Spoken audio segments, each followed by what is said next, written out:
Same প্রিভিয়েত আসসালামু আলাইকুম। কেমন আছেন আপনারা সবাই? আপনি যদি একটি গাড়ির ওনার হয়ে থাকেন বা ভবিষ্যতে একটি গাড়ি কিনতে চাচ্ছেন, এই ধরনের পরিকল্পনা করে থাকেন, তাহলে এই ভিডিওটি শুরু থেকে শেষ পর্যন্ত সম্পূর্ণ দেখা আপনার জন্য খুবই জরুরি। আমাদের প্রত্যেকেরই, আপনার আমার প্রত্যেকেরই একটি নির্দিষ্ট ব্লাড গ্রুপ আছে, যেমন এ পজিটিভ, বি পজিটিভ, ও নেগেটিভ, এরকম ব্লাড গ্রুপ আছে আমাদের। তেমনি প্রত্যেকটি গাড়ির নির্দিষ্ট ব্লাড গ্রুপ আছে। গাড়ির ব্লাড গ্রুপ আবার কোনটা? গাড়ির ব্লাড গ্রুপ হচ্ছে গাড়ির engine oil group. Engine oil গাড়ির মেইন ব্লাড, এটাই বলা হয় the blood line of your কার হচ্ছে ইঞ্জিন অয়েল। ইঞ্জিন অয়েল বা বাংলা ভাষায় আমরা যেটাকে মোবিল বলি। তো এই ইঞ্জিন অয়েলের গ্রেড হচ্ছে গাড়ির ব্লাড গ্রুপ, যেমন আমাদের এ পজিটিভ, বি পজিটিভ, গাড়ির তেমনি হচ্ছে 0W20, 20W30, 5W40, এরকম হচ্ছে গাড়ির ইঞ্জিন অয়েল গ্রুপ। আপনার আমার বেঁচে থাকার জন্য যেমন সঠিক ব্লাড গ্রুপের খুবই দরকার, তেমনি গাড়ির ইঞ্জিনের বেঁচে থাকার জন্য সঠিক ইঞ্জিন অয়েল গ্রুপ খুবই জরুরি দরকার। বাংলাদেশে একটি আজব এবং হাস্যকর বিষয় লক্ষ্য করা যায়, সেটা হচ্ছে আমরা গাড়ির সঠিক ইঞ্জিন অয়েল গ্রেড তো দূরের কথা, আপনি কি জানেন আমরা অনেকে আমাদের নিজের ব্লাড গ্রুপই সঠিক জানি না। এটার বাস্তব একটা প্রমাণ হচ্ছে, আমি as a BRTR automotive trainer হিসাবে প্রায় কয়েক হাজার ড্রাইভার এবং টেকনিশিয়ানদেরকে ট্রেন করাই। তো তাদের ট্রেনিং পিরিয়ড চলাকালীন সময়ে তাদের যে ফর্মটা ফিল আপ করতে দেওয়া হয়, ওই ফর্ম ফিল আপের সময় লক্ষ্য করলাম তারা ব্লাড গ্রুপ দেওয়ার সময় বুঝতে পারছে না তারা কি লিখবে, কারণ জিজ্ঞেস করার পরে বলল তারা সঠিক জানে না ব্লাড গ্রুপ তাদের কোনটা। শুধুমাত্র ড্রাইভিং লাইসেন্স করার সময় একটা ব্লাড গ্রুপ লিখতে হয়, তাই তারা ফিল আপ করার সময় একটা লিখে দিছে। অনেকটা আমাদের ম্যাট্রিক পরীক্ষার সময় যেমন স্যাররা তাদের ইচ্ছা মতো একটা বার্থ ডেট বসায় দিত, সবারই 1 তারিখে জন্মগ্রহণ করতো, একটা 1 বছর কমায় 1 তারিখে জন্ম থাকতো, ঠিক তেমন সবারই কমন একটা ব্লাড গ্রুপ বসায় দিত। ঠিক তেমনি এই কয়েক হাজার ড্রাইভার এবং টেকনিশিয়ানের সাথে কথা বলে আমি জানতে পারলাম বাংলাদেশের, ওদের ধারণা বাংলাদেশের জাতীয় ইঞ্জিন অয়েল হচ্ছে 20W50, ঠিক যেমন জাতীয় রক্ত হচ্ছে বি পজিটিভ। এটা একটা মিসকনসেপশন। সবচেয়ে ভার্সেটাইল রক্তের গ্রুপ হচ্ছে ও নেগেটিভ, তেমনি বর্তমান সময়ে সবচেয়ে ভার্সেটাইল ইঞ্জিন অয়েল গ্রুপ হচ্ছে 5W30। ও নেগেটিভ রক্ত সবাইকে দেয়া যায়, 5W30 মোটামুটি সব ধরনের গাড়িতেই ব্যবহার করা যায়। এই ড্রাইভার এবং টেকনিশিয়ানদের সাথে কথা বলে আমি আরও জানতে পারি তাদের ইঞ্জিন সম্পর্কেও একটা মিসকনসেপশন আছে। মিসকনসেপশনটা কি? তারা সবাই জানে ভিভিটিআই ইঞ্জিন, 90-এর ইঞ্জিন, 100-এর ইঞ্জিন একটা কমন ব্যাপার, যে কোনো গাড়ি আসছে প্রাইভেট কার হইলেও এটাতে 20W50 ঢেলা দিতে হবে। না, এটা একটা রং কনসেপশন। আমরা একটু ইঞ্জিন সম্পর্কে জানার চেষ্টা করি। ভেরিয়াস ক্যাটাগরির ইঞ্জিন আছে, তার মধ্যে কমন হচ্ছে ভিভিটি ইঞ্জিন। ভিভিটি ইঞ্জিনটা নিয়েও কমন মিসকনসেপশন আছে, সেটা হচ্ছে ভিভিটিআই ইঞ্জিন একটা ক্যাটাগরি। ভিভিটিআই ইঞ্জিন একটা ক্যাটাগরি নয়, ভিভিটি একটা technology. VVT variable valve timing, এটা একটা টেকনোলজি। টয়োটা এটাকে ইউজ করে ভিভিটিআই হিসেবে, হোন্ডা ইউজ করে আইভিটেক হিসেবে, মিৎসুবিশি ইউজ করে মিভেক হিসেবে। তো প্রত্যেক কোম্পানির আলাদা আলাদা নামে এই ভিভিটি টেকনোলজিটাকে ব্যবহার করে। কমন ইঞ্জিনগুলো হচ্ছে Allion premier VVTi engine 1NZ, 1NZT, পুরনো এলিয়ন প্রিমিয়র সেখানে 1NZT, টিআই ক্যারিনা 100, এগুলোতে 16 valve EFI 4E, 5A এসব ইঞ্জিন। স্টারলেট 90-তে কার্বোরেটর ইঞ্জিন, সাধারণত এগুলো 1300 সিসি হয়ে থাকে। 190 এগুলো 1300-1500 এরকম সিসি হয়ে থাকে। আর নতুন ইঞ্জিনগুলোর মধ্যে সাধারণত এই আর্থ ড্রিম টেকনোলজি, তারপরে এই আইভিটেক ইঞ্জিন, এই ইঞ্জিনগুলো নতুন টেকনোলজিতে ব্যবহার করা হয়ে থাকে। বাংলাদেশের কিছু কমন গাড়ি Toyota 90, Starlet 100, TI Carina, Axio, Probox, G Corolla, X Corolla, Allion Premio, Axio, Aqua, Honda Vezel, Honda Grace, Honda Fit, Civic ইত্যাদি ইত্যাদি। এবার আসি কমন কিছু গাড়িতে কমন কোন ইঞ্জিন অয়েলগুলো লাগে বা কোন ব্লাড গ্রুপ লাগে সেটা একটু নির্ধারণ করি। আমরা যদি নতুন গাড়িগুলো থেকে শুরু করি, নতুন মডেল থেকে শুরু করি, নতুন মডেলগুলোর গাড়িগুলো যেমন হাইব্রিডের মধ্যে আছে হোন্ডা ভেজেল, হোন্ডা গ্রেস, এগুলোতে আপনি 0W20 ব্যবহার করতে পারেন। আকুয়া হাইব্রিড, এক্সিও, এগুলোতে 0W20, 5W30 ব্যবহার করতে পারেন। এর আগে যে এলিয়ন প্রিমিওগুলো আছে এগুলোতে 5W40, 10W30 এগুলো আপনি ব্যবহার করতে পারেন। তার পরবর্তীতে আরেকটু পুরনো এক্স করোলা, জি করোলা, প্রোবক্স, এগুলোতে 5W40, 10W30 এগুলো ব্যবহার করা যেতে পারে। তার আরেকটু পুরনো টিআই ক্যারিনা, স্টারলেট, এগুলোতে 10W40, ব্যবহার করা যেতে পারে, বা 20W50ও ব্যবহার করা যেতে পারে। আরেকটু পুরনো গাড়ি যেমন 190 যেগুলো প্রচলিত আছে, এগুলোতে আমরা 10W40, 20W50 এগুলো আমরা ব্যবহার করতে পারি। সেগুলো সিনথেটিক অয়েল হতে পারে, সেমি সিনথেটিক হতে পারে, বা মিনারেল হতে পারে, পুরনো গাড়িগুলোর ক্ষেত্রে বলছি। আর পুরনো গাড়িতে যদি হালকা স্মোক বের হয় তখন আপনি আরেকটু থিক অয়েল ইউজ করতে পারেন, 20W50 ইউজ করতে পারেন। আর যদি না হয় তাহলে আপনি সিনথেটিকে থাকতে পারেন, সিনথেটিক ট্রাই করে দেখতে পারেন। সেটা নির্ভর করবে আপনার গাড়ির ইঞ্জিন কন্ডিশনের উপরে, কতটা এটার অবস্থা ভালো আছে এবং ইঞ্জিনের এবং পিস্টনের গ্যাপ কতটা হয়েছে সেটার উপরে। বাংলাদেশে অন্যান্য দেশের তুলনায় এত তাড়াতাড়ি কেন নতুন গাড়িগুলো কেনার পরে বা রিকন্ডিশন গাড়িগুলো আনার পরে 1-2 বছরের মধ্যে মারা যায় তা কি জানেন? এটার একটা অন্যতম কারণ হচ্ছে ইঞ্জিন অয়েলের গ্রেড ঠিকমতো সিলেক্ট না করা। এর একটি বড় বাস্তব উদাহরণ আমি আপনাদেরকে এখন দিচ্ছি। আমার সৌভাগ্য হয়েছিল বাংলাদেশের অটোমোটিভ লিভিং লিজেন্ড লিপু আউলিয়া ভাইয়ের সাথে দীর্ঘদিন কাজ করার। তো তার কাজ ছিল মেইনলি কসমেটিক করা, গাড়িটাকে সুন্দর করে তোলা। তো তার কাছে প্রচুর গাড়ি আসতো, গাড়িটাকে সুন্দর করে বডি পার্ট মডিফাই করে গাড়িটাকে সুপার কার করে তোলা। সবচেয়ে কমন যে গাড়িটা ওনার কাছে আসতো সেটা হচ্ছে RX-8। ম্যাক্সিমাম গাড়ির সমস্যা ছিল মাজদা RX-8 গাড়িটা বাংলাদেশের এখন পর্যন্ত গুড লুকিং কারের মধ্যে একটি। কিন্তু দুঃখজনক হলেও সত্যি, এই গাড়িটির ইঞ্জিন সবচাইতে দ্রুত এবং সবচাইতে বেশি বাংলাদেশে নষ্ট হয়ে গিয়েছে বা মারা গিয়েছে। তার প্রধান কারণ হচ্ছে এই রং ইঞ্জিন অয়েল সিলেকশন।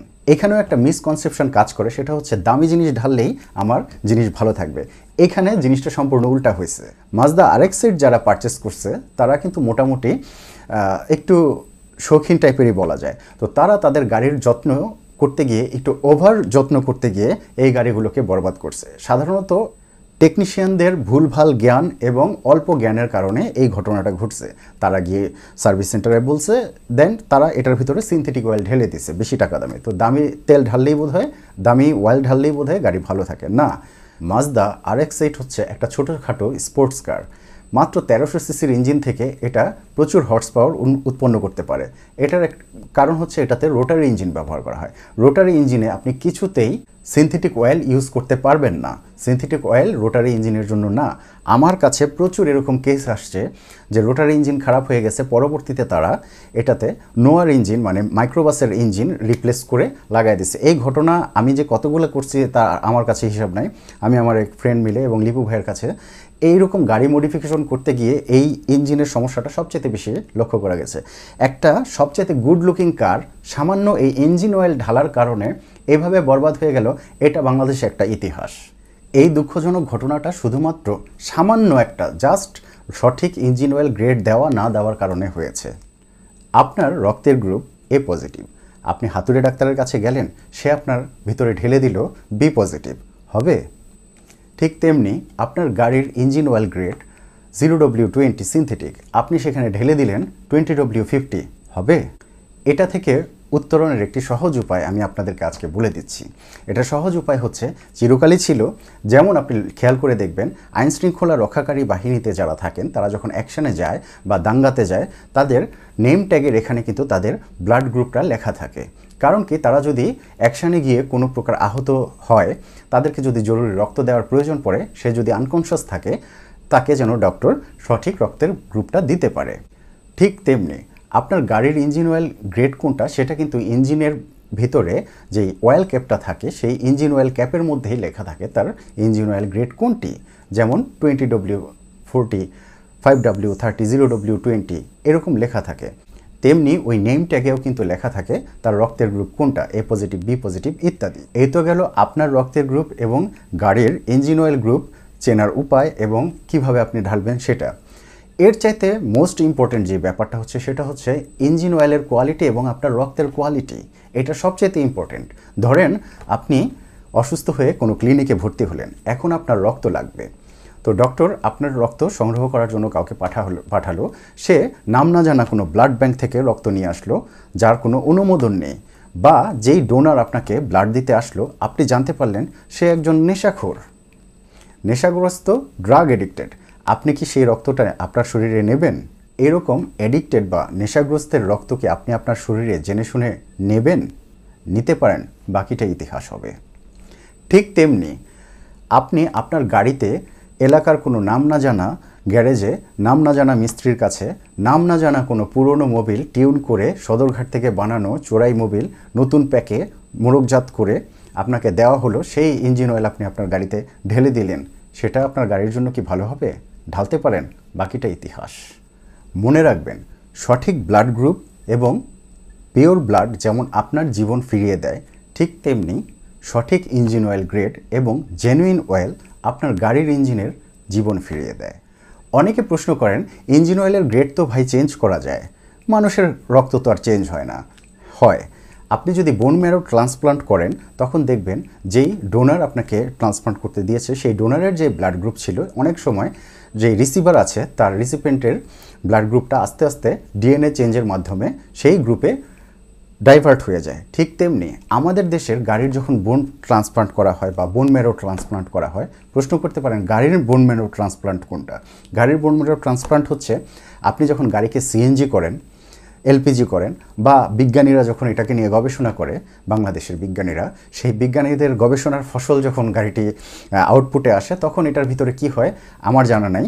তো তখন এটার ইঞ্জিন অয়েল গ্রেড চেঞ্জ করতে হয়। সেটার জন্য আগে গাড়িটিকে ডায়াগনোসিস করতে হয়, গাড়ির ইঞ্জিনের কন্ডিশন কী অবস্থা, এটার পিস্টন রিং এবং ইঞ্জিনের গ্যাপ কতটুকু হয়েছে, ওয়ার অ্যান্ড টিয়ার কী ছিল, সেটার উপর নির্ভর করে আপনার গাড়ির ইঞ্জিন অয়েলটি চেঞ্জ করা যেতে পারে, ইঞ্জিন অয়েল গ্রেডটি চেঞ্জ করা যেতে পারে। তার আগে ইঞ্জিন কন্ডিশন ডায়াগনোসিস করা খুবই জরুরি।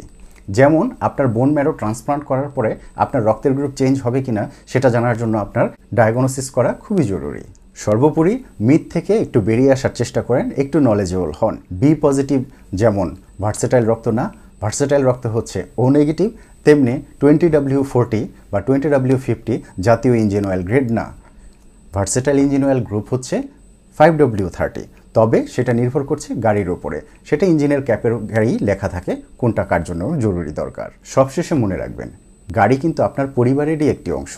আপনি আপনার গাড়ির যত্ন নিলে গাড়ি কিন্তু আপনার যত্ন নেবে, সে আপনাকে রাস্তায় কখনো ভোগাবে না।